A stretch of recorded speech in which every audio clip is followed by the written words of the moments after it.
The Premier League is back, and as an Arsenal fan, this couldn't have gone any better. What's up, everybody? Welcome to another episode of the VAR from Perfect podcast, where three guys from Toronto give you the hottest takes on the sports they love the most, football. Guys, what a weekend of Premier League football it's been, especially as an Arsenal fan. But to discuss all the good and specifically the bad, we got the full squad with us today. Andrew, man, how are you? What's up, guys? So the Premier League is back, and so is my misery. My mental health is dependent on these 11 players on the field. But speaking about misery, what's up, Sal? How's it going, my brother? Yo, what's going on, guys? How's it going? Yeah, no, it's good. It's been kind of cold outside, eh? Yeah, weather's been a little... Weather's been great, bro. What are you talking about? Al Nassr, my team Al Nassr, they got a good win this weekend. Oh, yeah. You know, Ronaldo scored, so my team, that's Yeah. Saudi. Aren't you happy the Prem's back, bro? Tell us more about it. Prem started?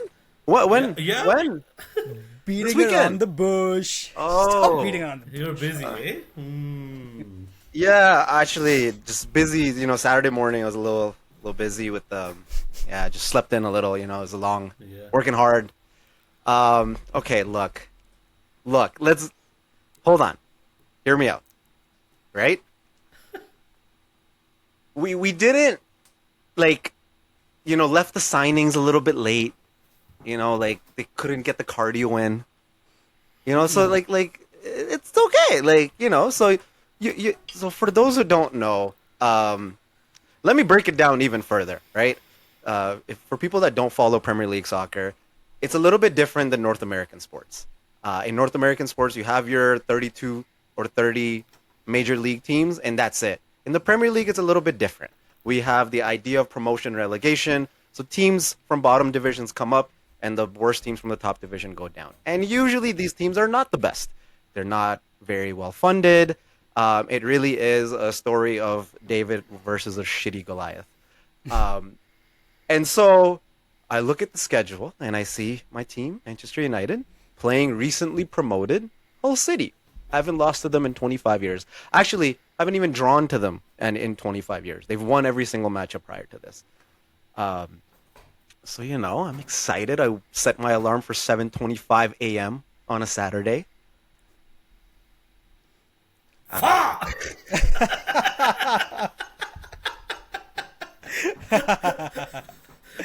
can't even sit here and be like, it was so unfair. They didn't deserve it. Bro, when the halftime whistle went, I stopped watching because there was no way we were making a comeback. Can we move on? We're not moving on, bro. We're not moving on.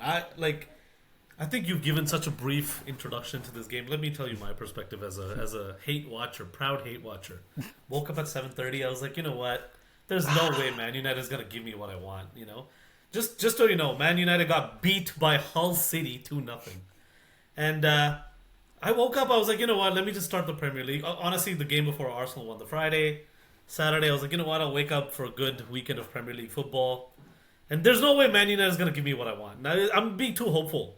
Against Hull, newly promoted, one of the worst sides ever in Premier League, and there we go. I think, worst sides. They're definitely one of the worst sides ever to make the Premier League. They're the weakest. They're the weakest, yeah. They're third in the Premier League table in the championship race, so... They're championship contenders. But man, the craziest thing about this game to me was how you guys... Hull didn't even play that well. They just did all the basics right. They just passed the ball to the open person. They just whipped in crosses. Just the basics that you need to do. And you guys couldn't even touch them, bro. That was an embarrassing performance. I'd say it was an unprofessional performance. Mighty Man United. No, bro, I was watching this. I was like, dude, Tielemans, Andre Santos, everybody's hyping this midfield up, including us. We said it was a good signing. We said this pivot's going to work. Bro, they were jogging half the time, bro. That was the problem. Hull City was literally onto them right away. They were physical. They they just looked like they wanted it more. And to me, that's unacceptable. And I heard that after this win by Hull City literally gave their coach an extension, bro. They signed him for the rest of this. Yeah, bro. They're like, oh, you guys beat Man United, just keep the extension, man. Unbelievable by like what Hull City did. Honestly, I commend them. They obviously scored from a set piece, and I thought the first 10 minutes United actually looked. I don't know if you guys watched the game fully. Like you said, you watched the first half. Like I thought the first 10 minutes, United were pretty good. Yeah. I thought Cunha had a chance and Bournemouth had a chance, but as soon as United conceded that first set piece goal, it was wraps, bro. It was done. You guys were devoid of ideas. Your front line was terrible. Your midfield, I think your best player probably was Harry Maguire, which is crazy to say. Going forward as well. Harry Maguire? Harry Maguire. Yeah. The one who was marking his own player? Yeah, he was their best player. Bro, I saw that thing you sent me. You're right. He was marking his own player, but at least he's marking somebody. He didn't have it. He tried. He put in effort. Like that's all, and that was a problem. Like Arvin said, it was just the lack of legs. Like there was just no effort, and that's what. If this was like a game where they made defensive errors and like Onana lets in a howler, like that type of thing, I think I'd be like slightly less disappointed if it was like bullshit goals that went in. But like, I feel like they came in with maybe a sense of confidence that they were gonna outclass Hull City. Yeah. But yo, this is the Premier League, man. I don't care if it's the worst Premier League side of all time. It's still the Premier League, bro. Anyone can win. It just didn't feel like they came out with that mindset. Yep. And that's why I stopped watching at halftime. Because it wasn't like, oh, they made a mistake, but they're like trying hard, they're playing well, and the opportunities will come. After I watched that first half, I was like, there's just no way. There's just nope. So I don't know. I think changes need to be made for the next game. I think Cunha as striker, like I don't hate it. I understand, especially against a team like Hull City, why they wanted to go that route. Change that. Bring Sesko back in. I know he's coming off an injury. Throw him back in. Dorgu, I'm a little worried about. I feel like he's one of those players now. You call him the next Gareth Bale. I'll never forget I know. I was obviously... This guy was like, yo, Dorgu could be the next Gareth Bale. Now keep talking, bro. Keep talking. No, okay. I'm like just back to earth right now. So he just... I don't know what his position is anymore. I don't think he's good enough for anything. How high were you when you said that, Sal? This was This was when Man United beat Arsenal and he scored that amazing goal. He's like, yo, this guy's Gareth Bale, bro. I was like, okay. At that point, I was like, man, you know what? Sure, the goal was great. No, the problem with Dorgu is that he's good on the counter. He's good if he has space. Yep. He's kind of someone who can, trouble the defense a bit if he has space. But for a side like Manchester United, who are trying to play possession-based basketball, possession-based football, he doesn't have the technical level to kind of dribble past a defender or anything like that. Nope. So he doesn't, right? And I think that experiment of trying to play him left wing, it's done, bro. I think it works against Arsenal though. It was a smart play to play him against Arsenal when you want to sit back. He's a guy that can press the front line and then break. Makes sense. You know Hull's not going to play that way. You know Hull's going to want to sit in, and you want guys that are going to be able to cut in, create, make diagonal runs. He runs to the byline and then tries to cross the ball in every single time. So I think you just got to go back to a more traditional lineup, play Cunha on the left, and Buemo on the right I was happy with. I thought he was going to start at striker. I'm glad he was there. Go back to a traditional lineup. Put Kobe Mainu back in. I know he was at the World Cup. I get it. But, bro, he didn't play. He was just there as a training member. Other people from the World Cup are playing already. So I think it's put him in. Because you're talking about a lack of legs. That's Kobe Mainu. Like, that's what he does. He drives the ball forward. He does that. And Baleba too, right? Baleba's exactly that guy. So I'm hoping you put those guys in. I don't know. It's still not an excuse because Tielemans and Santos are more than good enough against Hull City. That's a captain of the Belgium national team, and then Santos is supposed to be this like line-breaking six that so-and-so that all these Chelsea fans were so disappointed that he was gone. Like, it's not like we put expectations on them. That's the quality of players that were coming in. So I'll leave it at that. It's obviously super disappointing. It's obviously super early. I am not overreacting to this. But let's see how the season goes. I think United are such culprits of this in the last couple of seasons where they shit the bed against these shitty teams, but they play to the level of their competition. When they play against an Arsenal, they actually do show out. And when they play against the Hull City, they play to that level. And that's never a sign of a good team. A good team should be consistent, and United are not consistent still. So that's the concern. I'm surprised. Like, okay, you guys, you lost to Hull City. You guys play Ipswich next. That's a must-win game, bro. It is. For Carrick. There's no excuse. You can't lose against Ipswich or even draw. Yeah, That's can't a even draw. terrible start against two teams that just came up and you just lost to Hull. If you lose to Ipswich, bro, like, okay, obviously for any other team or any other results that we're gonna talk about today, I will never go as far to say it's a crisis or somebody has to look at what's going on. But if you guys lose to Hull City and Ipswich the first 2 weekends of the Premier League, that's a massive, massive problem, bro. That's 6 points dropped, like, just off the bat. No, but I don't think you're overreacting like at all. Cause top 4 race this year is gonna be tight. Tottenham's gonna. I know we'll talk about Tottenham, but let's be honest. They might be in that fight.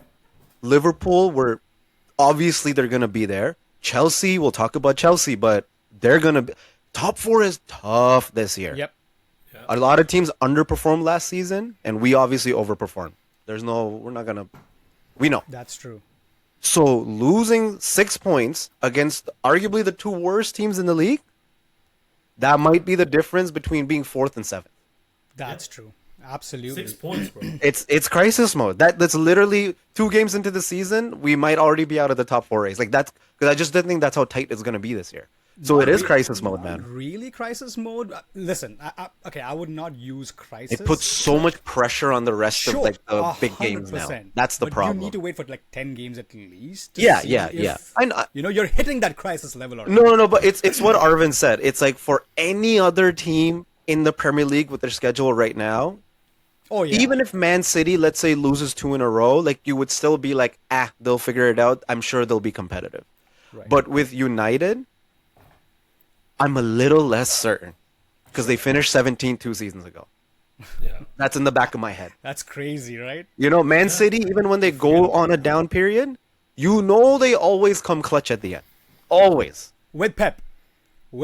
Sure. But you know what I'm saying? Like that DNA is there. Sure. Manchester United's DNA is very much the opposite. Sure. So I don't want to. I can't. They haven't earned the benefit of the doubt yet. Right. The way Man City has. So, anyways, we'll move on from this. Let's move on. Wait. No. Let's move on from this. What the heck? Dude, you guys keep buying. No, I gotta ask you this as a Man United fan. Okay. You keep buying attackers. You keep buying midfielders. Your fullbacks are absolute crap, bro. Luke Shaw still plays for Man United today. Bro?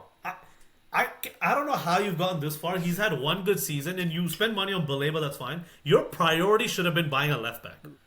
100%. Your defense is so shaky, man.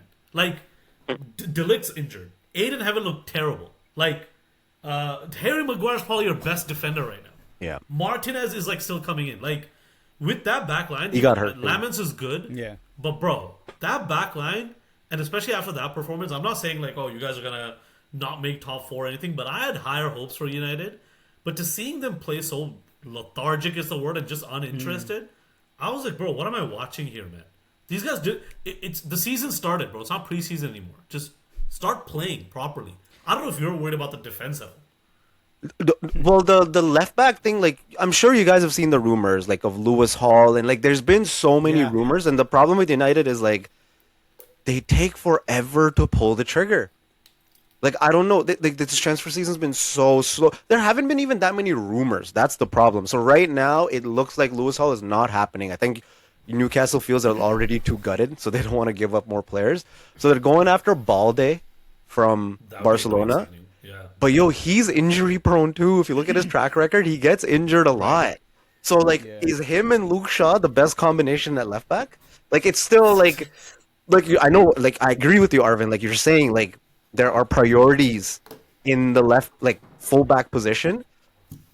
they're trying to address it. I don't even know if the options they're choosing are gonna be good enough still. I don't know if it's even gonna move the needle enough. So we'll see. I don't know. Well, that's the thing. I will say, I think Baleba's gonna help a lot. I think I was a little skeptical when that signing happened. Um, I just felt like I wanted more of like a destroyer type of six. But I think after watching this first game, I think Baleba's the exact type of profile that Carrick needs right now. Especially if he's gonna play Tielemans a lot more. I think you need someone like a Baleba behind him that can work out of a double team, work out of a press, dribble the ball forward. He's not like a unbelievable passer in a way that he's like pinging balls around. But maybe that's okay. Maybe that's not what they need right now. I thought that's what they needed, but I'm okay with this. He's not going to replace Casemiro in the same way, but maybe he's going to complement the team good enough to make this work. And I think for the price, considering we were about to get him for 100 million last season, Yeah. not bad, no? I like 70 it. mil is not Yeah, bad at all. 60 Yeah. mil. I like it. Some He add-ons. had a bad season. That's why his price dropped. But I think it's a good signing, you know. A little too late, you can say, but only time can tell, right? If he is like, if he's the catalyst or if he's the change that you needed, then I think it's the best price tag for him, you know. Yeah. But I just one think- thing, Sal, go. sorry, before y'all go ahead, what about Bruno Fernandes? What the hell was he doing? See, I did not watch the game. I just watched this. I just saw the stats. I watched the highlights. Like, he was a spectator. Like, He the was best, terrible, bro. the best player of the season last year, right? Like, highest number of assists. What happened to him right now? Like, he barely, he could barely string passes. Even the passing thing is one thing. One thing about Bruno was like he puts in effort, bro. Like that was one thing. He tries everything. He wants to get. He's one of those guys that like, yo, give me the ball and I will create every chance possible. Right? Everything will come through me. It was that energy that he played with, and he didn't even have that energy. Like I don't even care about the shitty passes or the incomplete passes. It's that like no one played with that energy, and Hull, even though their skill level is so much below that midfield three, they just ran circles around them purely through effort. And that's why I'm just I don't know. I'm speechless. I don't know what to say. I have no excuses. Yeah. I don't know Hull stuck to why. basics, I can't rationalize it. Yeah. Yeah, they literally stuck to basics. That's what Arvin said. Just back to basics. Well, you know what concerned me? A little interview footage came out from like 2 weeks ago, like right before the season started. Rio Ferdinand was interviewing Tielemans, and Ferdinand goes, "Oh yeah, so since you've been back at the World Cup, you must have been doing a lot of running." And Tielemans go, "No, not really. We haven't been running." And Ferdinand was like shocked. He's like, "What do you mean you're in preseason and you're not running?" And no one thought much of it back then. And now thinking back, and it's like, you guys didn't get your fitness levels back up.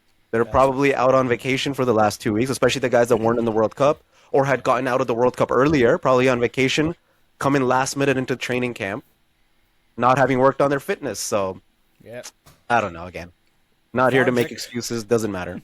I just saw this thing where someone compared Bruno Fernandes to like Russell Westbrook, where he has all the individual stats, but he doesn't like contribute to winning.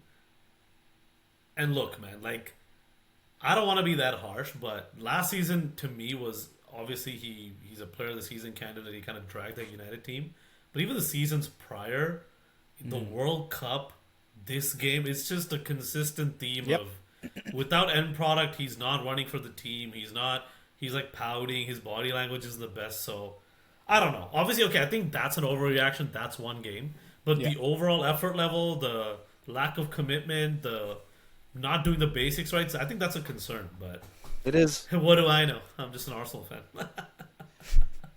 Let's talk about Arsenal. Let's just get it out of the way. Prickly Let's get it out one. of the A way. prickly Arsenal fan.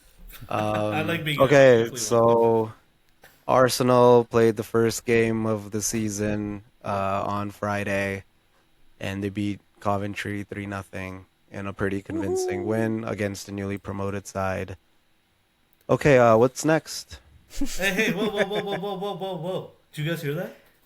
Did you guys hear that, guys? What's It's up? the sound of Solis. Whoop, whoop. It's the sound of Solis. Whoop, whoop. Sound of Solis. Whoop, whoop. I want to say slurs.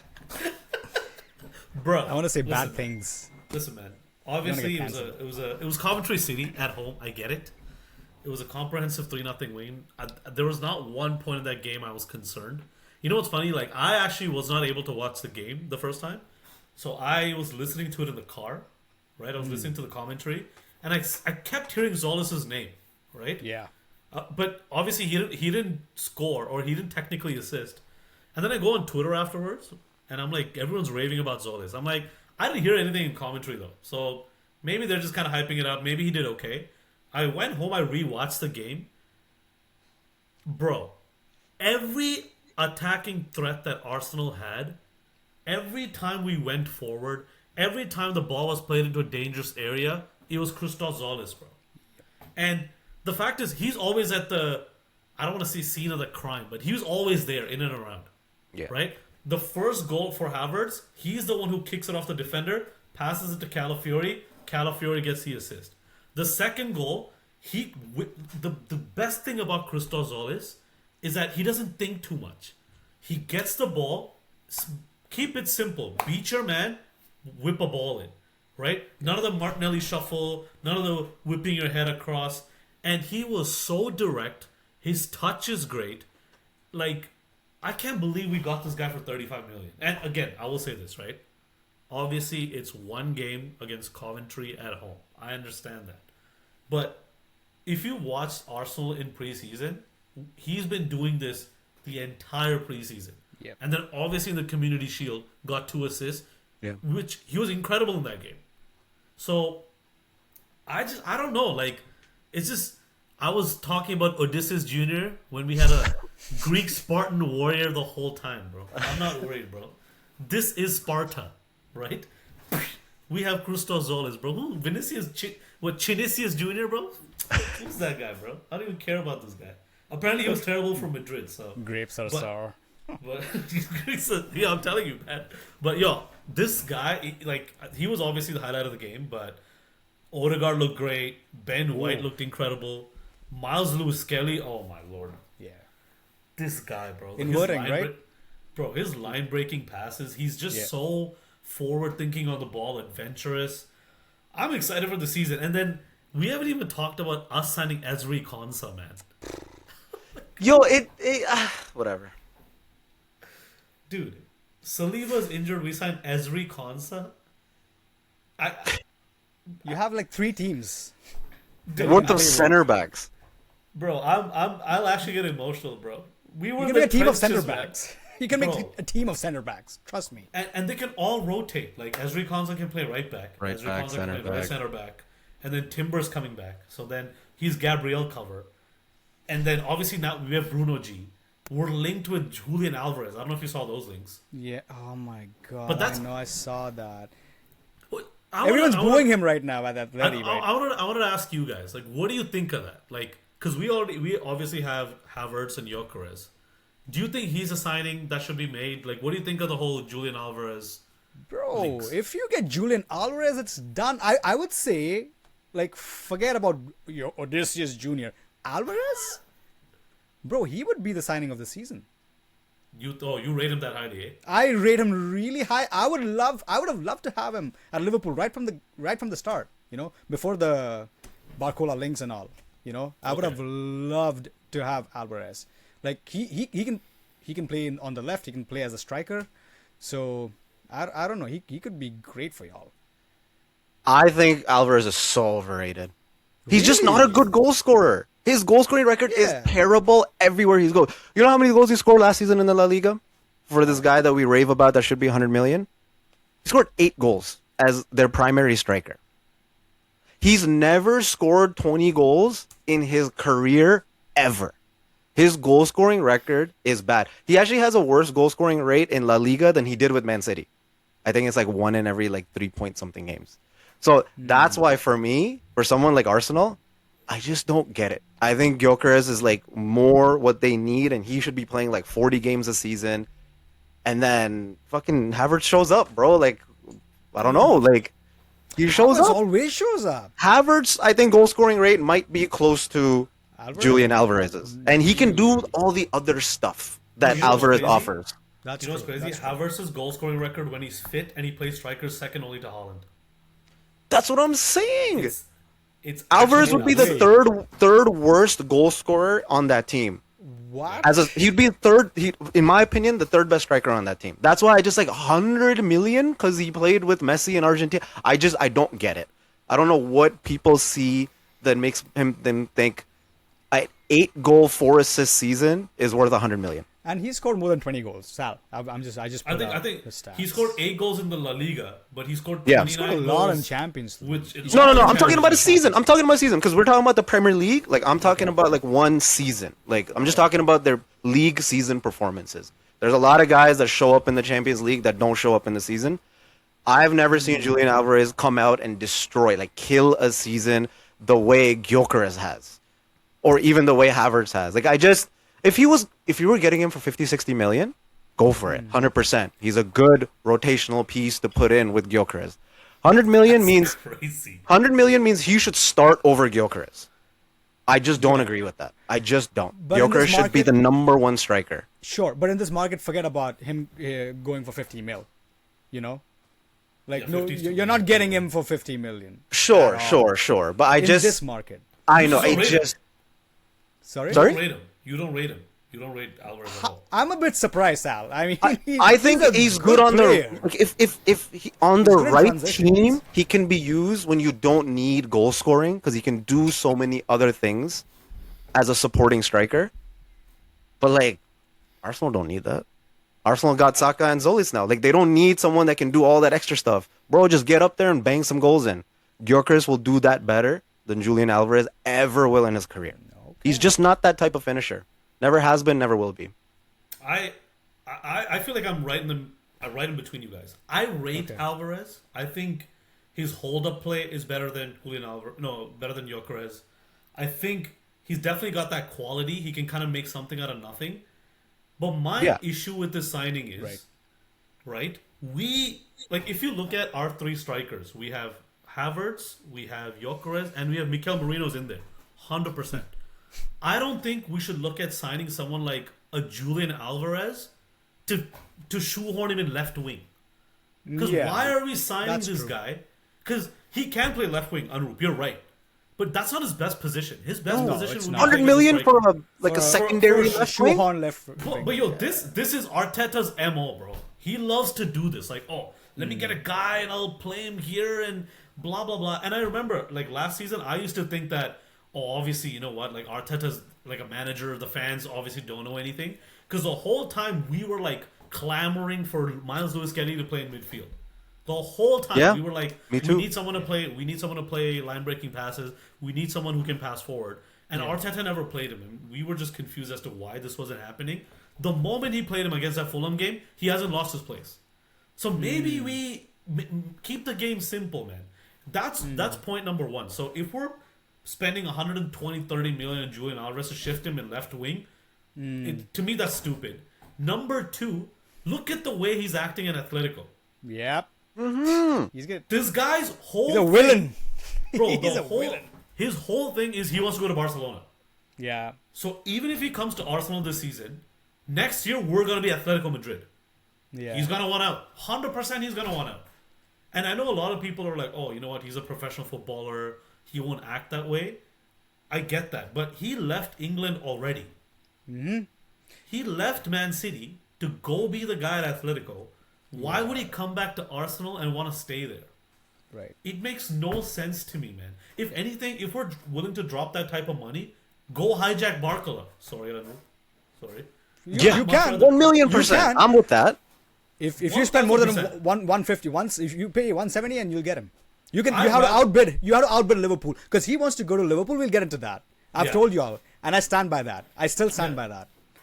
Everything I've read said he wants to go to Liverpool, but I'd rather Arsenal go and try because we're losing Martinelli for 55 million now, which is that's a whole different thing. Like unbelievable price. 1 year left on his contract.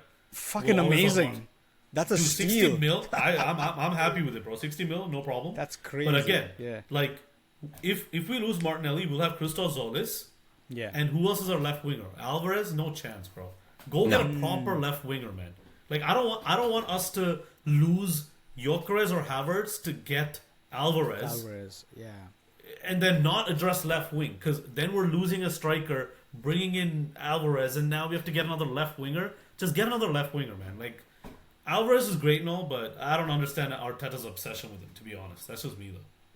But Yeah, I thought he could agree. just shoehorn him on the left. He can play striker, but yeah, Havertz is showing up. You know, dude, bro, Havertz is honestly like I defend Havertz a lot. Like I think having Gyökeres and Havertz is a move, because Havertz does things Gyökeres can't. Gyökeres does things 100%. Havertz can't. Havertz can't. Yeah, And They we have Marino, cover each so other. that's more than enough to go for. So, Yeah. but yeah, at the end of the day, 3-0, we won against Coventry. I'm a happy man, bro. I'm a happy man. Alvarez or not? Yeah, that's the thing, right? It's like you're spoiled with riches right now. It's like, oh no, we're not gonna get Alvarez. We still have three strikers. yeah. You can play a whole team of defenders. You know, if not, You anything. play Gabriel up front, bro. I know. Konza right I feel wing. like we're not far off. Not far off. He'll score goals, bro. Trust. Harry Maguire's played up front a couple of times for United, and sometimes it works. It works against Leon. I was gonna say. Okay, well, I feel a little joy in my heart. Arnarup, why don't you tell us what happened with Liverpool this weekend? Oh God, do we have to do this? It's not the worst result. Anyway, it's not. You know what? The best part of the game was apart from the wonderful tribute that they paid to Kevin Keegan, the late and great Kevin Keegan. I don't know if you guys saw that, but it was amazing. You know, Yeah. because he played for he both. has links to both. Yes. Yeah. Yes, because he is a Liverpool legend, and Yeah. he played for Newcastle as well for a few years. But yeah, apart from that, I think the 2-2 result was something. I would say it's a positive, although we did not deserve it at all. I will say that on record. And that's the only thing that I can talk about the positives, and maybe the new signings. You know, I think I'm happy with the new signings, including Araujo. Everyone was shitting on Araujo. He actually showed up. He did not put one foot wrong. You know what? He took care of that defense. I think he was better than Van Dijk. And Van Dijk was I don't know, man. He has to pull his socks up. But I'll get to that.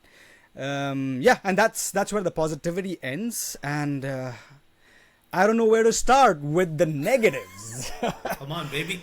That's what we're In here the for. first 5 minutes, our wonderful left back Kirkes gets outrun by Elanga. Bro, I don't know. Like, does he have a imaginary dad bod that he cannot run? What's going on? Like, With does Kirkes, is yeah? he? Yeah. Has he been chained? He got like outrun. Like that was embarrassing. Yeah. Not borderline embarrassing. It was embarrassing. And he scored like one shot, you know, and we were just getting hit on the counter. And you know what? I think the main issue of Liverpool getting hit on the counter is their leaky defense and and it's not only the defense. I think it's the central midfield, and it's the pressing issue since ages. I've been telling on the pod, I've been telling everywhere that we haven't replaced Fabinho. You guys haven't. We haven't had a defensive midfielder. Gravenberch had a wonderful first season while he One was. season, yeah. Yeah, but what did he do right now? And Gravenberch was the reason why we conceded 2 goals. Did you see? Like he got like he was countered, and he instead of taking the first goal, he cut through. Like he did all the hard work. He should have taken the shot, but instead he just ran into the defender and then boom, counter-attacked. Within a few seconds, they scored a goal. Yeah. And for the second goal, Arvind, I did not watch it actually. You know, I think you watched it and you texted and you're like, bruh. And then I saw it. It's like 2-1. Shit. And it was Gravenberch's fault. Really? He's just a passenger. You know, Listen, it's a hole. It's a gaping hole in the midfield there. So, and because of that, Szoboszlai cannot backtrack. He's not a 6. He's an 8. We don't have a number 6. You cannot shoehorn. You cannot tell Wirtz to backtrack. I mean, Wirtz. Never mind. Let's not talk about Wirtz. It's a- a It's a- conversation, bro. He has to step up. Wirtz and Isak. You know, I would still cut some slack for Isak, although he has to step up. It's a hostile environment. It's a very hostile environment at St. James's Park, especially for him. He should have done better. He did not won. I don't think so. He barely had any shot on target. He had one sitter, bro. Okay, I wouldn't call it a sitter. But you expect a lot more from a $120 million striker. Absolutely. On, it was poor. Absolutely. But he was not even getting the service. And speaking about service, our fullbacks are garbage. Absolute garbage. Frimpong. Okay. Bro, wait. I would get Trent back. Yeah. Because I remember when we were talking a little bit, a couple of weeks ago, looking ahead into the Liverpool season, Arvin was super critical or super like just on edge about Liverpool's defense. You called it out, right? You called it out weeks ago about how shaky they already were last season, and then they technically got a little bit thinner across this offseason too. So I didn't watch the game, but Arvin, like, were some of the things that you were thinking kind of coming into this season, did you feel like it came true with Liverpool in this game, like about their defense? Listen, man, they did nothing to prove me wrong. There was, bro, that second goal, you blame it on Gravenberch. I hate to say it was Virgil van Dijk's aura defending again. Yeah, he's so passive. He's so passive. Joe Willock is running with the ball. These guys running backwards with his ass out. Yeah. Close your man down. How hard? Get a yellow card. Get a yellow card. Get a strategic yellow card. Right? And he's not being a good leader. Sorry to cut you off, but I'm so angry. Virgil van Dijk is not being a good leader here. You know, he's just, and Arvin's bang, like, he's right. You know, he hit the hammer on the head there. Virgil van Dijk was not closing on his man. Right. Okay. Just letting him jog. How easy was that goal? Tell me, Arvin. Bro, literally, Liverpool scored, right? I think Gakpo, it was a wonderful goal. Wonderful. Gakpo, great. Gakpo's unreal. Yeah. And you're like, okay, Liverpool are going to come back into the game. They're going to get some momentum. Literally, like 2 minutes after, 3 minutes. Joe Willock, I'm pretty sure he picked it up before the halfway line or something. He just ran across the midfield. Like, he was like a walk in the park and just banged it bottom corner. And that's when I messaged on the group chat. I'm like, bro, what kind of defending is this? And man, Jeremy Frimpong is on fraud watch, bro. If he wasn't before, he is now. Dude, anytime Harvey Barnes or anybody on that side got the ball, I was like, was fingering him. Like, bro, literally. Bro, I can't, like, you look at the contrast between Frimpong and Lewis Hall. Frimpong can hold the ball. He's not built for the Premier League. I'm sorry. He's not. I'm sorry. I think I've seen enough. I don't think there's anything more he can do. Because he's going to play wing back, but he has to have some level of defensive ability and physicality to him, which he doesn't have either. He doesn't have He doesn't have either. He got exposed every single time. On the other hand, Lewis Hall, masterclass, bro. But again, he conceded a penalty at the end, which is just unfortunate. You guys got very unfortunate. Hella lucky. Yeah. But man, your fullbacks, I don't know what happened to them. And then Iraola's system, what he does is he pushes his fullbacks up all the way up. Yeah. He leaves two central defenders halfway, pushing all the way up. With that system, with Frimpong and Kirkez, and I'll throw in Van Dijk because his level is dropped. Yeah. With your central defense is borderline suicide, bro. Yeah. You guys play such a high line with players who don't track back. Like Florian Wirtz, man. He cannot track back. First things first. Bro, he should. He jogs as well. He just keeps jogging. Bro, you know, I don't know. He's aura farming. Bro, his type of footballer is the one that annoys me the most. I don't care how much quality you have to try, bro. You have to. Yeah. You have to put an effort in, stick a leg out, run with some intensity. This whole time he's just strolling around the field. And I get it. He's got quality. He's got back heel passes. He's got good touches. Bro, the end product. Okay, let me tell you. He doesn't have the end product. He doesn't. He will lose the ball at the very end. He has immaculate first touch. He will probably wriggle through the defense, but his end product is so bad. Or maybe he'll just lose the ball. You know, he can easily get defeated because Premier League is physical, right? I feel he's still playing catch up. right? Yeah. You can see the quality. Let's not completely knock him down, but I know that's the worst part, right? That's the worst part. Worst part. That's the worst part. Oh, Sal. Love him. This guy just leans back. Oh, bro. Like, give me a team full of Martinellis. You know what? Actually, no, I don't want to go that far. What? I was gonna say, give me a team full of Maduekes over a team full of words. You know what? I'll say that. I'll say it. Okay. You know why I'll say it? Because I know with Madueke, I'm gonna get effort. I know he'll track back. I know he has a pace to beat your defender, and his end product might not be there, but Words doesn't have end product either. He does not. Yeah, you're right. Does not.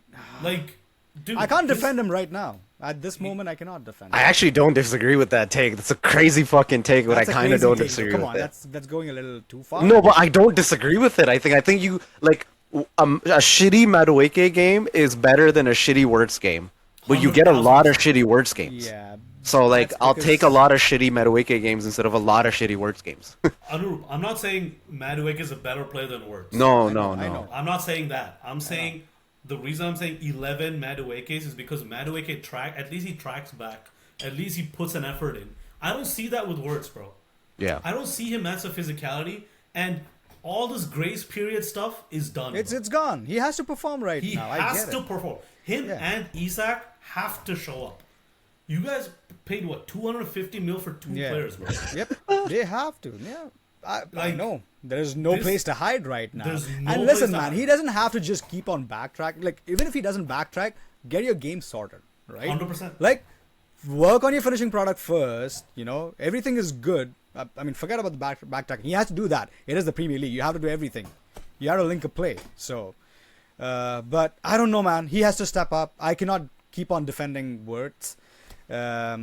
But yeah, another another quick shout out is for Jake and Munoz. Victor Munoz was pretty good on the right flank. I think he should start. By the way, I know Sal, you didn't watch, but he was pretty he was intense. I think he will suit Iraola's system because he'll just run past the defense. He's powerful as well. Like he has that a little slouch, and he will. He's like a bull, El Toro. Yeah. He's the El Toro. He's got the little traps, the big traps. Yeah, he has. Yeah. So hopefully he should play on the right wing. And Jeremy Jacquet had a decent game. He played for 60 minutes. So that's the only shout outs. Everyone else can, And they again, have I'll to say put up their this. socks. That Soboside penalty was one of the best penalties I've ever seen. Ooh, Really? Yeah, I gotta watch this. Top bins. He's so That's good. ballsy to do that when you're down 2-1, by the way. That's why most people won't do that. The safe thing to do is go bottom. This guy top corner again, but what I thought Isak was gonna take it, man. I thought that too. I think he gave it to Sobos. Yo, it tells you something a little bit, no? bro. A striker not asking for the ball like that? Like, you should be demanding the ball. I know. To shut the crowd up, right? Have some cojones. Oh my god, Isak, this pisses me off. Like, okay, bro, it's Newcastle, the team that's booing you. Take the ball, push them. bro. Have some I fun know. about you, bro. I know. Like, people talk crap about Gyökeres all the time. Oh man, you know what? His touch is bad. Gyökeres would kill somebody before letting that penalty go. He would just be like, he took a penalty from Max Dowman. He's like, I don't care, you're 16, bro. Just give me that shit, man. I need that from a striker, bro. I saw tweets about this, right? I saw like a lot of people had strong feelings about this, and I saw a comment that was so funny, and I like low-key got me thinking. Someone mentioned how if Adebayor was ever in that situation, he would never let a human being stand in his way to score against like Arsenal, for example, right? And then it started a debate about if Adebayor is better than Isak, and I don't want to get into that. He is. But yeah, it was like, it just shows like, And I'm not defending. as flawed as Adebayor was, he had like that striker's mentality to like, yo, everyone get the fuck out of my way. I'm taking this shit. I don't care. I'm the big man. I get paid the big bucks. Sure, I'm taking this. But bro, Sobos like I think He's the best player on the team, so I get he's it. the best player on the team, and his penalty conversion ratio is insane. And I don't know if you guys know about this fact. He always shoots on the. He shoots on the left. On the left, always. Everyone knows that. Yeah, but his penalties are so good. Yeah. man, Yeah. Isak, bro. I It's know. because it's So- Newcastle. He's Like some if it balls. wasn't Newcastle, if it was That's anyone else, exactly what- Yeah, like, I like hear we ya. know. Szoboszlai is the best set piece taker, one of the best in the whole Premier League. No debating that. It's just this game today should have been Isak. And like yo, I think in like football culture, we almost know that, right? Like I think teams actually almost will respect that. It's like yo, we know you got a thing going on with this team. We're gonna give you the platform to make a statement. Like Right. we've seen that's happened before. Like so many Right. times, like people that shouldn't be taking penalties will take penalties for a moment or something. Yeah. It bro, like when I saw Liverpool Newcastle first game, I was like, bro, this is like meant to be. So imagine if Isak was the one who misses the penalty and Newcastle wins. Imagine that would have been crazy. Yo, I But have no, to they say, gave it to the this- right person. Like this fixture is one of the best fixtures ever. It's fire. Liverpool Newcastle Last minute at drama. Newcastle. Bro, I think 4 seasons in a row they've had like crazy games. Yeah. All last minute season- winners. All Oh, last minute winners. So last season was the 3-2. Ingeborg winner. And Gumoha won. The Last one to before last. that was the Darwin Nunez 2-1 That was one of the best Darwin Nunez performances you'll ever see. all By time. the way. All time. That two goals that he scored off the bench. Yeah, that Oh was Klopp's last season, my right? Yeah. god, that was Klopp's last season. That was 2023. No, but even in 2024, we won it at the death. Did you? Yes. Must have, bro. Yeah, it was all 90, 93rd, 95th, 99th minute winners against Newcastle at St. James's Park. It's Crazy. such a Yeah. sick fixture. Yo, quick shout out to Newcastle with all the players they've lost. Yeah, They looked really good, bro. They Right. looked Absolutely. really good. Harvey Barnes. Oh my god, we have to talk about Johan Wissa, bro. Wissa. Oh, The best my- player. I saw the run. I saw that run that he had. Dude, no, he was on everything. Unreal. Link up play, pressing. He almost had a goal. Like, dude, he was unbelievable. If that's a Johan Wissa they're getting, they have a good chance of being in the top 10. Which obviously, with all the players they lost, was tough. We thought they'd drop down to the top 10, but I think Johan Wissa's got to be key for them. Harvey Barnes looked really good. I thought their center backs had an unreal game. Lewis Hall, unlucky to, obviously concede the penalty, but he was unreal, man. He was so good, but yeah, you guys got really lucky with the 2-2, bro. I Oh thought I yeah, was gonna- absolutely. Dude, I was waiting. I was like, 2-1 Liverpool, 2-0 Man United. Oh man, this would have been the best little. But darn it. It's not a bad. You know what? I think it's a decent result. A point no, at St. yeah. James's Park. 100%, I'll take it. 100%, I will 100%. take Yeah, yeah, exactly. Like it could be. It should have been worse. So the fact I that it know. wasn't, you should be happy with 1 point. I would have been happy with 1 point with how that game went. So exactly, like it. You're not anywhere close to crisis mode the way we were talking about United. So Yeah.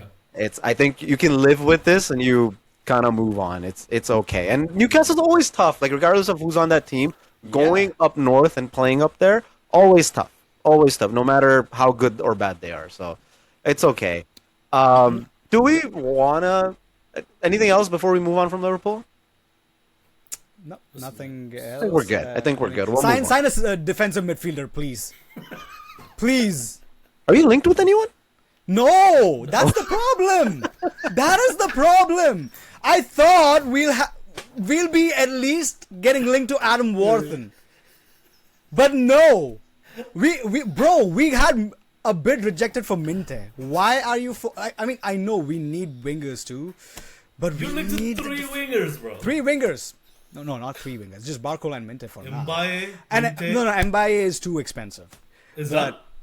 No, I don't think so. He's gonna. Okay.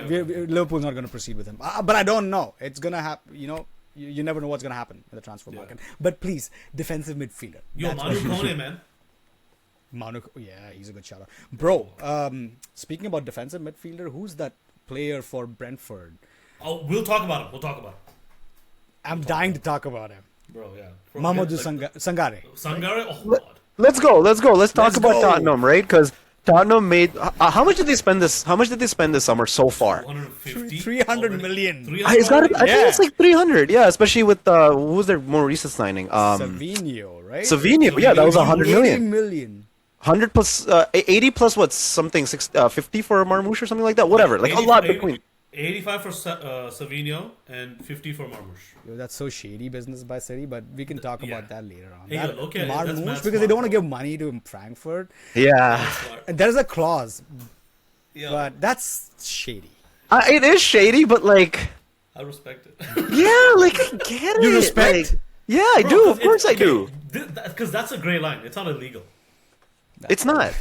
It's If not you illegal. were in that situation where you were trying to make a transaction and you could save a little bit of money in any way possible, or not have to go through all those little hoopla, we would all do it. We would all Like- do the same thing. We would. Like, We bro, really if, would. If you had an accountant and he told you this and you save money, you'd be like, yo, I got a sick accountant. He helped me out. Yeah, exactly. That's how I look at it. It's a loophole. It's nothing illegal is. about this. It's not It illegal is. It is.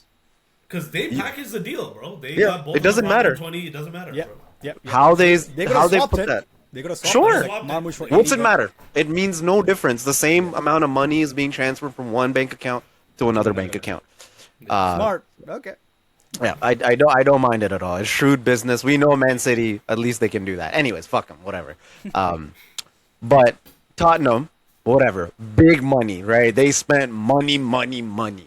And mind you, this is not like a Hull situation. Brentford, we know, always tough.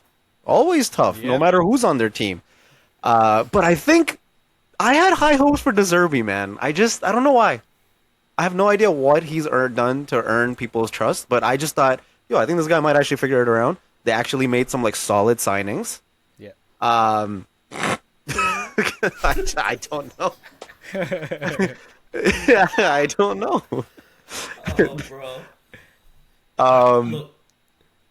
Look, the only thing I will say about Tottenham is obviously Mateus Fernandes didn't start. Their new, I think, I know another one of the central defenders didn't start. I don't know who, but they had Andy Robertson play.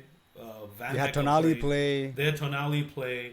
So there are really no excuses, right, Nope. for the result that they had.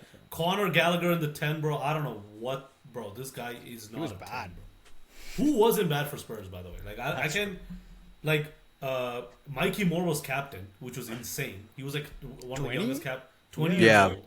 So I think he played what, right back or left back or something like that. He played a fullback role, which is crazy. Yeah. And then Lucas Burval, which I think is a good young player, but obviously he's not up to the standards. And I think Kinski was bad. Their goalkeeper was bad. He was the reason they scored I'd say two of their goals. The first one he didn't make a good save. The second one, right, like he was the one who like parried it. And then I don't know who scored from Brentford, but Sangare was involved in that again. But we'll talk about him in a bit. But yeah, like Spurs. The thing about Spurs and Man United, it just looked like they weren't trying. The effort level wasn't there. I don't care who's not on the pitch. You have to respect Brentford, bro. They're a good team. And man, like, the amount of money they spent. I don't know if like Savinho and Marmoush are the answers, bro. Like, it's funny they've spent so much money, but I don't think their signings are like, oh my god, I can't believe they got this guy. You know what I mean? They bought a bunch of like, yeah, they're good players. Yeah, they're okay. Like, I can't, like, I don't know. Who do you think is their best signing? Like, I can't think of one. Like, I maybe thought Tonali for me was like the clear cut like best signing in my opinion, but he's not enough to take a 16 team into the top 4, but I just thought there was enough change in the system in the set of players they had, but their front line was horrible, bro. Their front line was terrible. So maybe I know there's still rumor to make more moves. I think aren't they going after Gakpo? I don't know how legitimate that is. They are. But now City Manchester City, Man City have joined the race for Gakpo. So I don't know what. Okay. I don't know what's gonna I don't know, happen. Man City, bro. I don't know why, but like I don't get. And that. who else are they linked to? Yeah, like- Spurs. I think it's only Gakpo as of now, apart from Marmoush and So Gakpo- Savinho. Not sure actually. Yeah, but I don't think they need like. I think their fullbacks aren't looking too good. Maybe they need another right back. Actually, no, they have Pedro Porro. Like he'll come back, but Yeah, he'll Pedro come back. Porro's great, He's obviously. injured. He'll come back. Maybe a new goalkeeper. I think Kinski is not it, bro. Kinski, No. he's not. Like, Nope. right? He's not it. But like They got centre having said backs. all this, I'm not. Yeah, they have centre backs. They just had Yeah. Van Hecke. Yeah. and Van Senesi. Hecke and It's like Senesi. they're good with that, Yeah. right? It's just like obviously I'm not gonna go as far as it's a crisis mode for Tottenham because Brentford I respect them a lot. They're a good team, Yeah. like you said, Sal. Yeah. It's not crisis mode or anything for them, but De Zerbi has to sort this out really quickly. We need to see some attacking football. But having said all this, credit to Brentford, man. Yeah. That, Hey, hell yeah. dude, dude, Keith Edwards. No, sorry, Keith not Andrews. Keith Andrews. Andrews. Was it Yeah. Keith Andrews? Yeah. Dude, this was a team that was penciled in to get relegated last year. Mm-hmm. He's obviously kept them up with 7th or like 8th or something like that. Now, Yeah. even this season, like we'll talk about your guy now, Ibrahim Sangare. I don't know if you want to just take the floor here, bro. He was unbelievable. He was everywhere. That guy. No, the thing is, I want to talk about him because like we should have signed him. Like when we were talking about defensive midfielders, Sangare was the one whom we should have signed. He would That be would the have been perfect perfect. answer, bro. He was like he was like a minesweeper for them, and on top of that, he got an assist too. You know. Yeah. Great, great recovery tackles and great interceptions. Like the reading of he knows, like how to mark his man. I mean, I can just go on and on about Sangare. Like, I just loved his play. Like he has a potential to be one of the signings of the season for sure. Like That's what people are saying. I obviously I haven't watched a lot of Sangare. I watched a lot of comps because one of the Arsenal podcasts I follow, one of the guys was like obsessed with him.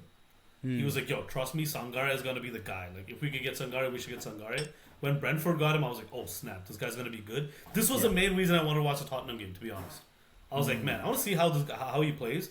And he was unbelievable. He got an assist, but even the third Brentford goal in the second half, he's the one with the long shot that Kinski parried. Yes. And then that was Sangare as well. That was Sangare so as well. his fingerprints were all over the game. Yeah. And again, I don't know if you guys saw the game, watched the game, but it should have been 4-0 because Brentford missed a penalty. Thiago missed a penalty. Thiago missed a penalty. Yeah. So it should have been 4-0. So that's a terrible result for Tottenham. Again, Yeah. none of the crisis talks or anything, but De Zerbi has his little work cut out for him. Yeah. Yeah, and that penalty was, I think it was derived from Sangare's shot, and right? Something. He must have. I don't remember if the penalty was, but I wouldn't be surprised, yeah.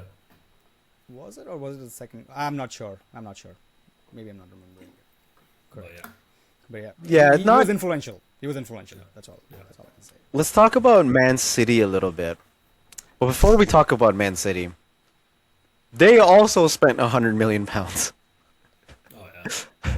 on Buati, which I know we're fans of him from the World Cup, but kind of insane, no? Or am I still just like not caught up with like value of players right now? I think I'm still trying to figure out what like a fair market value for an 18-year-old, for a 24-year-old, or a 30. I don't know anymore.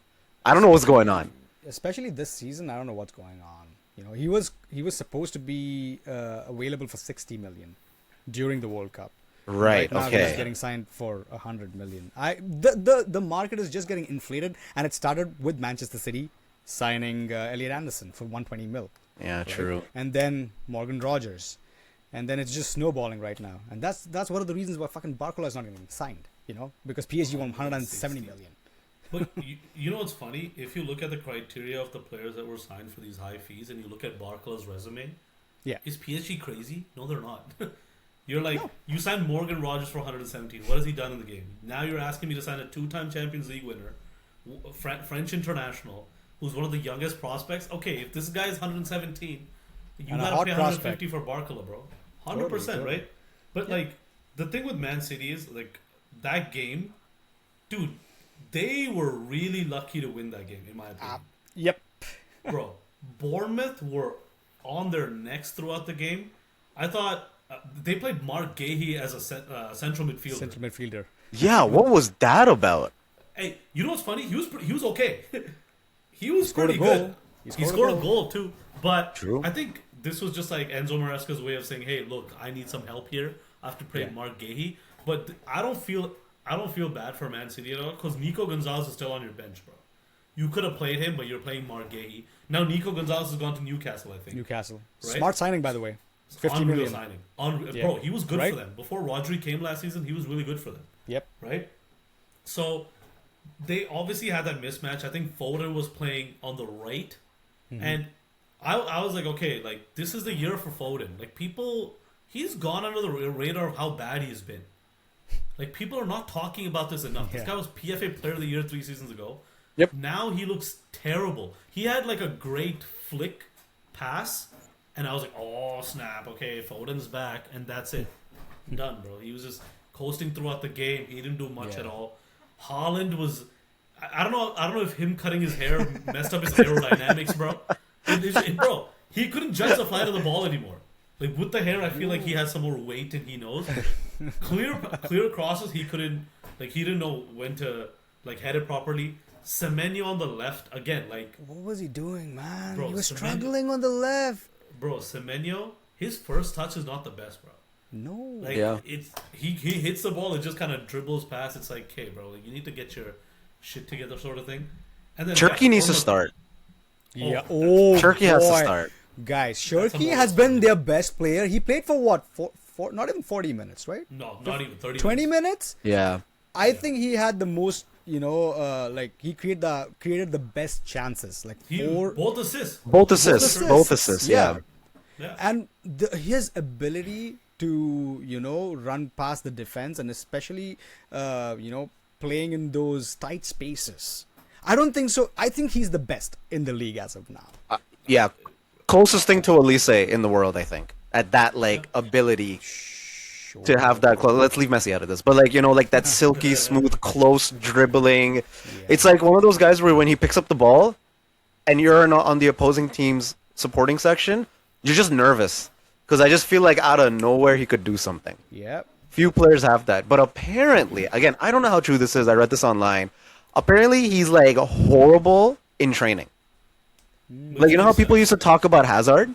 Apparently, he just doesn't give a shit in training because he's so just naturally gifted that I think he feels like maybe he doesn't have to work hard. Or Bale talked about it where like you want to be fit for the game so you don't go as hard in training. I don't know how true this is, but like Arvin said, you can kind of see why, right? And apparently that's why he didn't really start much for France. And you saw a bit of that attitude in that third place game too. And I think that's why he like struggles to really break into new teams, especially for a new manager who's probably trying to set like expectations for his team. And it's like, oh, yo, look, this guy, we know how good he is. But since he's not working hard on the team, we're going to reward the guys who are showing up in training. And then he subs on and just outshines everyone because we know how good he is. So Yeah. I think he's forced his hand now. Like, he has to start. He must start.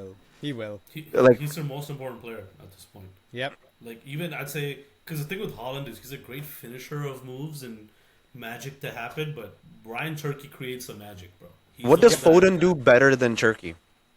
Foden does Now, nothing, bro. in 2026. No, As of just- now, I can't think of anything. I can't think of anything Foden does. I just His- can't imagine a world where you're starting Phil Foden over Turkey. Nope. No. Nope. Nope. Nope. Nope. You got to sell him, do whatever you need with Foden, bro. I think his time has come and gone. Giving him enough chances, I think. Yep. They talent signed is him for an there. Extension last year, No. so he's not going anywhere. I think it was like a long-term contract, 4 or 5 years, which is nuts. 2030. Yeah, I don't understand. I don't understand. But They're in the a thing tough is, it's spot. Like you lose Rodri, you lose Bernardo Silva, and you're replacing them with Elliot. I thought Elliot Anderson was okay, but he got injured, and I think it's just a cramp. It's nothing major. nothing That's what I major. read from Enzo Maresca. But you're losing Bernardo Silva, Rodri, and you're replacing them with Elliot Anderson and Buadi, and now you're linked to Cody Gakpo. Yep. Yo, Man City's recruitment has been hella suspect recently. Even Yeah. the past few seasons, like you bought Omar Marmoush, you bought Nico Gonzalez, you bought Savinho. You're selling them in a season and a half. Yep. Like, bro, What's going on? What's going on with Man City? I know you have all the money to spend, but I'm here for it because screw that team, screw that fraud organization. I don't really care about them anymore.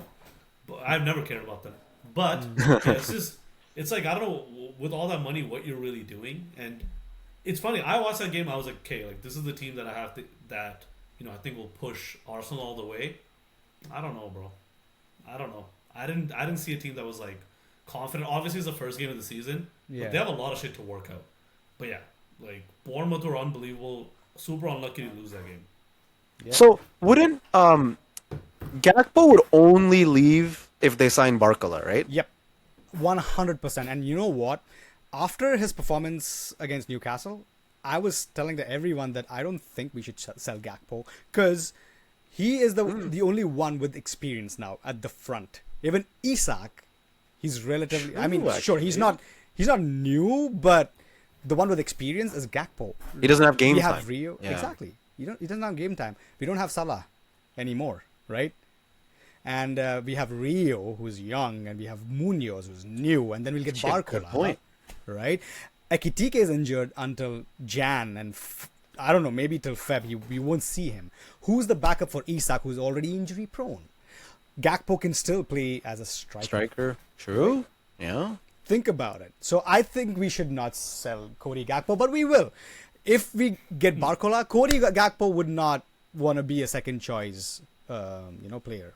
Yeah, he'll force their hand. I think ideally you want to keep Gakpo and keep and bring in Barcola. I think for exactly what you said, you have no Isak cover right now, so Gakpo can play the 10, he can play the 9, he can play on the left. Like he can kind of fill in. If Wirtz is like super shit, you can sub him early. I like the idea of keeping Gakpo. I think he's one of those guys that's not spectacular at anything, but he can do a job for a lot of top clubs. So that's why I wanted to ask you that, because I'm like, as a Liverpool fan, I wouldn't want to be so excited at the idea of him leaving, you know? Not really. But if we get, to fund the Barcola and Minte, maybe he might come through as well. Minte might come through. But to fund their moves, we need to sell Cody Gakpo. Bro, y'all made enough money.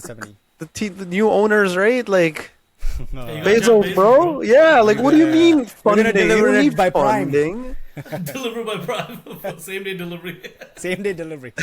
Or else I'll call the support. If you don't get something, I'm going to call Amazon support right now. No, Barcola, not available. Okay. No, he's not Prime eligible, bro. You got to wait for shipping on that one. Pay extra. Sorry, I delivered French to London taxes. already. Arsenal. Yeah. Why do you want Barcola? What do you mean, bro? If you get Barcola, I'm seriously not watching the Premier League. I'll watch Bundesliga. Fuck that shit. Yo, you're already watching Bundesliga. You're watching Wirtz and Frimpong, bro. What do you mean? Yeah, that's Bundesliga players, bro. Oh my god. I think they're more. Bundesliga is more entertaining than them right now at this point. Oh, yeah, 100%. Bundesliga's fire, bro. Oh my god. But yeah, Manchester City, right? I think if they go in hard for Cody Gakpo, they might get him. I just don't get it from Man City. How are they still spending so much money, man? Yeah, they'll spend 100 mil for him. Nothing with 115 charges. They're just. Oh, talking about Man City, guys, have you guys watched the new Pep documentary? The Amazon yeah, the Man City. This is the one they were recording all of last season. We saw the clips of. It's already out. I had no idea. Bro, I think it's only out in the UK. I got a VPN to watch it. Yo, watch okay. it. Yeah? Yeah? Bro, some of the footage is... You feel for Pep, man. Really? Bro, there was a team talk where, I don't know, I think this was after they lost to like Leverkusen or something. He's like, my wife and I, we got a divorce. I love her to death. But we lost the passion. We have no passion. You guys have no passion. I'm like, dude, this guy's talking about his wife and stuff. I heard about that. Yeah, that's dude, crazy. Pep, you could see Pep lose his mind. It got and to that scratch, he literally scratches his head off. You can see like the game where he's scratching and then he's going to the change room and you can tell he's slowly like losing it, getting tired. There's a point where, I don't know if you watched a clip of this, where Kyle Walker talks back to him in the locker room and he just starts tearing up. Fuck. Like stuff like that from Pep, bro. It's such a great... I loved it. Because usually you see all the teams ascend and how they got there and all the wins and stuff. This is... It literally comes across as like the price of greatness. Yeah. And how it affects a man. Dude, you guys have to watch it. You guys have to. For sure. It's only 4 episodes. So it's super quick to watch. But man, like some of the stuff I was watching, I was like, should we even watch this? Like it felt so... Oh, yeah. Wrong. Like, intimate, so personal. Intimate and like personal. Some of the stuff Pep was saying. Some of the board meetings. Like you can... There's a scene... Okay, you know what? I'm not going to ruin it for you guys. You guys should watch it. We'll watch it. Sure, 100%. Amazon, we're open for sponsorships. We'll promote more of your stuff. Yep. To our 10... And you have a Liverpool supporter as well. Come on. Let's go. For a 50 Daddy Bezos. Daddy. Yo, I'll take like $8. Hey, man, I'll take it, bro. Yo, that's like a pack of gum or some shit. Give us a free like VAR from Perfect Prime membership, bro. I'll fucking take it. That's more than enough for Yeah, now. it's For pretty starters. For starters. I like that. I like it. Come on. Sure. What's left? What have we haven't talked about? Oh, whatever. Let's talk about that other Chelsea team. How about Chelsea? This was obviously the Monday midweek game. Sorry, midday game. Midday for us at least. So I was a little bit busy. Wasn't able to watch the game. I was kind of excited too because I wanted to see Morgan Rogers. I saw him in the starting lineup. I was like sick. I wanted to see how him and Palmer are gonna work, like in a three back, like because I was kind of excited of trying to see how those two would play because I think it kind of does make a lot of sense. So Yeah. I'm gonna leave it for you guys. Did it make a lot of sense? I mean, How from did they what I play? saw, listen, I was impressed by Cole Palmer's performance, but again, it's the first match, bro. He was slick. He was effective. He was he was literally this Cole Palmer that we remember, you know?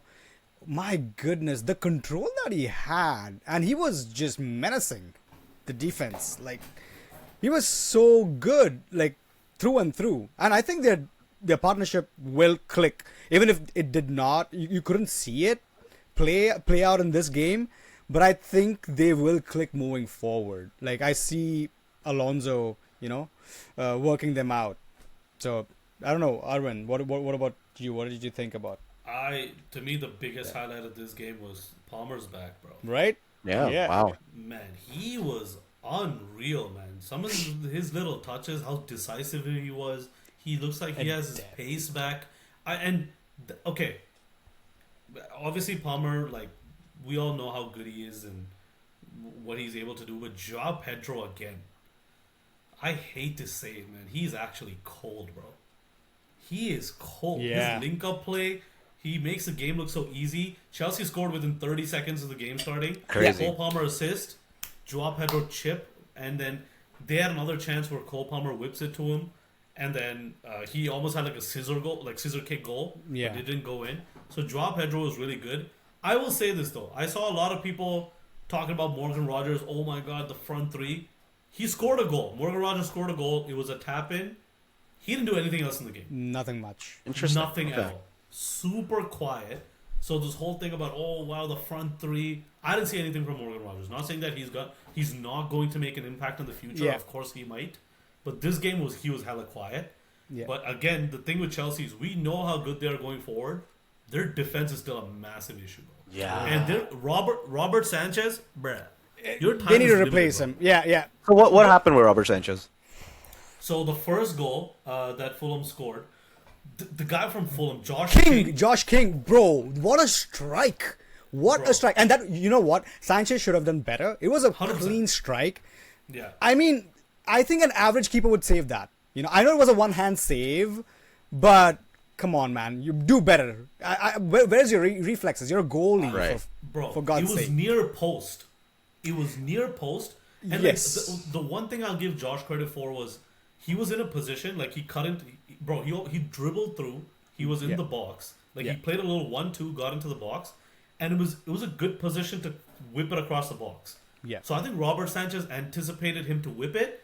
But Josh King's like, you know what? I know he's going to think that, so let me just hit it near post. Yeah, and he shot it. And as soon as he hits it near post, Robert Sanchez is like, oh crap. And he tries to save it, goes in.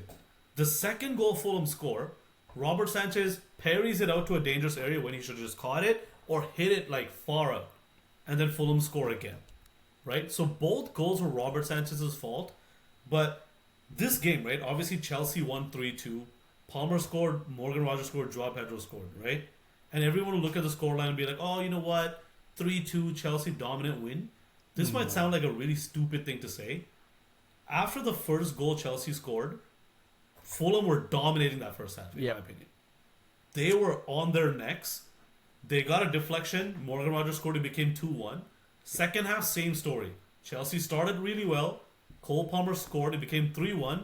After that, the whole second half was all Fulham. All for them, yeah.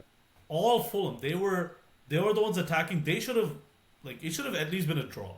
Yeah. So I think with Chelsea, you can see, obviously it's early and it's a good win against Fulham away, Craven Cottage, not the easiest place to go.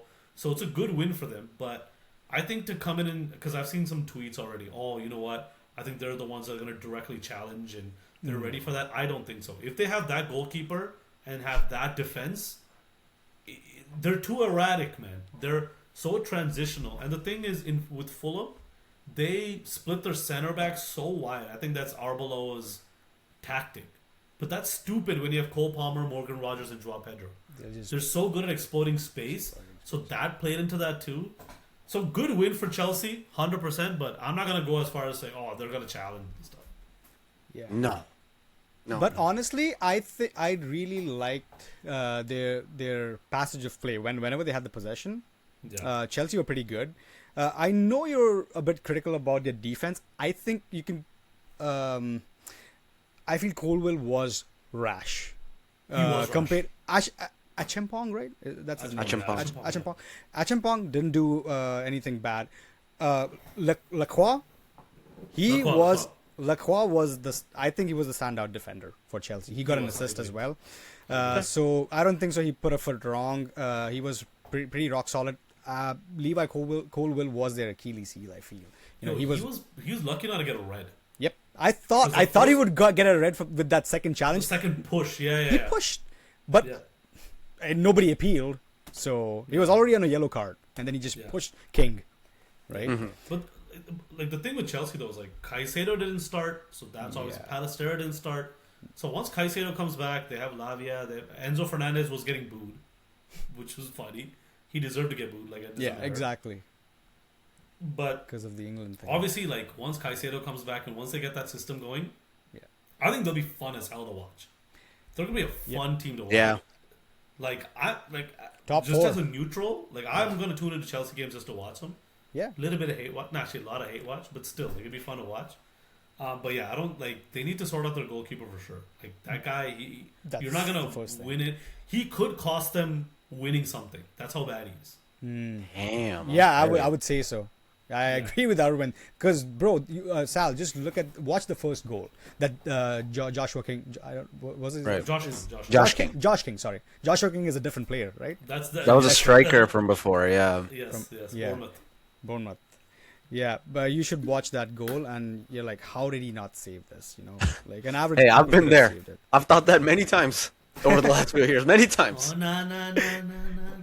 Oh man, good times. A sack of potatoes can save that. Goldbridge, bro. Goldbridge is so savage. Whenever I'm having a bad day, I just tune into Goldbridge roasting Onana for like 40 minutes.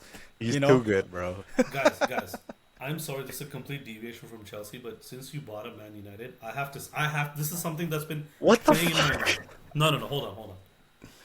After the predictions I saw on Twitter and YouTube from Man United fans, if I ever hear Arsenal fans are the most deluded, I'm gonna slap somebody. Man United fans, Liban, Man United are gonna win the league, bro. Adam McCullough. Nah. No. Don't listen to Adam McCullough. Man United fans, there's a guy from Stretford Paddock. This guy's like, Kobe.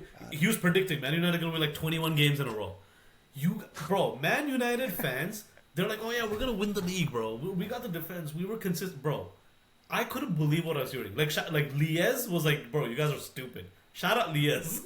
So yeah, if you listen to like Liez, even Flex was saying the same thing that I think I was echoing, which was like, if we finish third again, it's an unbelievable season, right? If we finish third again, like that's like, if you talk to most level-headed people, I think they would agree. Competing for the title was never, ever.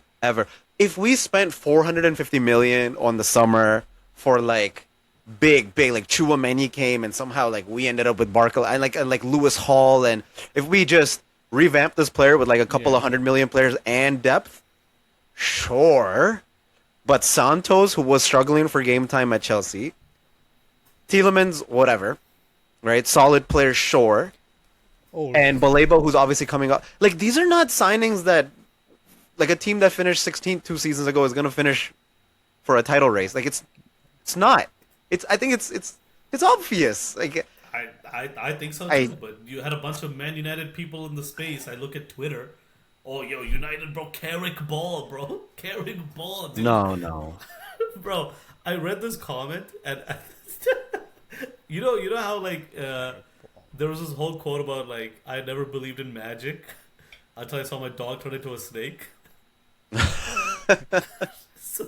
Because like Leah said it in one of the comments, like Leah said in one of his podcasts, and then there was another comment that said, I didn't believe in magic until I saw Michael Carrick turn into Ruben Amorim.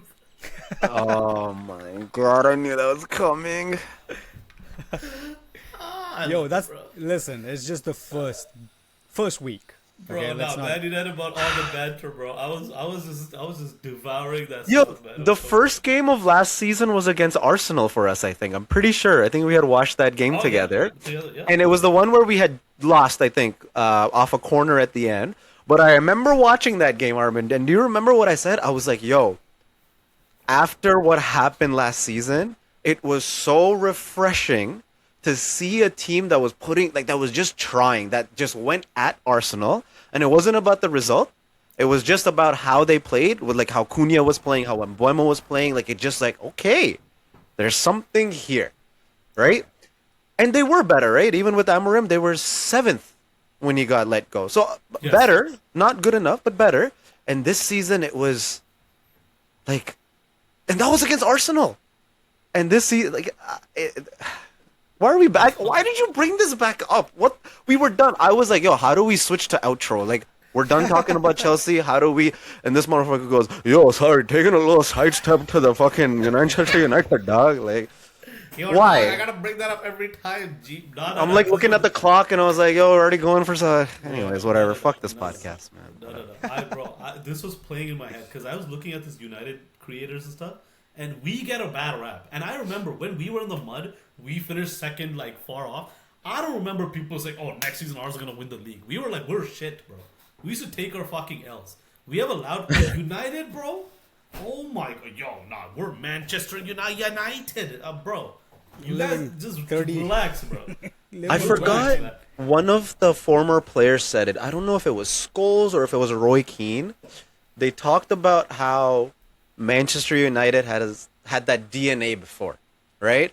And that DNA gave the fans, and he was saying even the players, when they would lose one season and not win the title. Like Scholes was talking about this, I think, because he had won so much. He was saying that if there was a season where they didn't win, they always felt like the next season they were going to win because of that DNA, because of that culture and how that team ran. The DNA and the culture of Manchester United is very different now. It is a culture of losing and constant disappointment. So I think some of these older fans, maybe that live in Manchester, still can't let go of that winning era, especially Adam McCullough, because he was watching like the 1999 Champions League like live. Like he lived through that in his like old teenage is he? years. How old He's like is he? 40 something. Oh, okay. Yeah. Like he was talking about young. how his dad had gone to Munich to watch the game, and he was at a pub or something watching the Champions League game. So he was decently old. But again, they lived through that. I think for me, that's like high school. Those are ancient times. Like times I have to like go back into my Doctor Strange mind vault to remember what that feels like.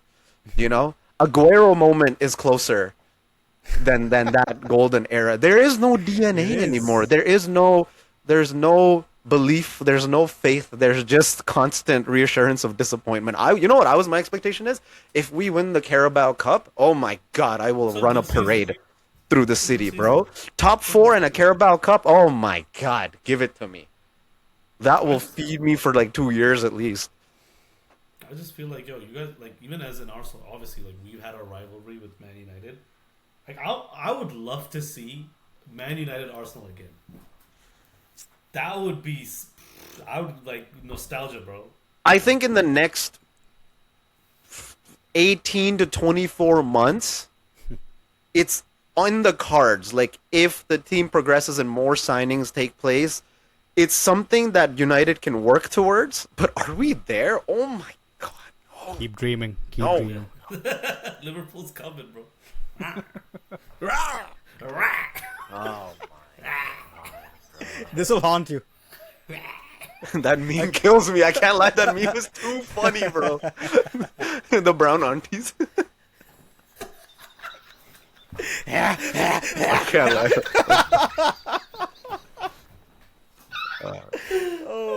I have so much power because I have this recording. I could just fucking delete it. I have so Bro, It is- come oh, we'll send no, you the- video. We have the password. footage too. is corrupted. The footage is corrupted. I'm so sorry. Oh god. Oh my god. Bro, wrap it up, man. Why are we still Let's here, wrap bro? it up. Let's wrap it up. Well, what an opening weekend in the Premier League. We've already gave you the reactions to all the games. Some fans more happier than others, but I'll say majority of the fans are sad. But I'm a happy man. We got the sound of Zolis. We've got Odegaard back. We've got a good time in Man United. Anurup, you know what to do. Rah! But guys, if you guys enjoyed this content, please follow us at VAR from Perfect, VAR from Perfect on Instagram, Spotify, TikTok, and YouTube. We'll be bringing you episodes weekly on YouTube. We've got so much to talk about with the Premier League, but we'll also be putting shorts, some fun games, some fun voting, and a lot of other things to do. And if you want to look at Sal's sad face all the time, definitely subscribe and hit that notification bell. We'll catch you in the next one. And go Gunners, go! Bye. I want to unalive myself.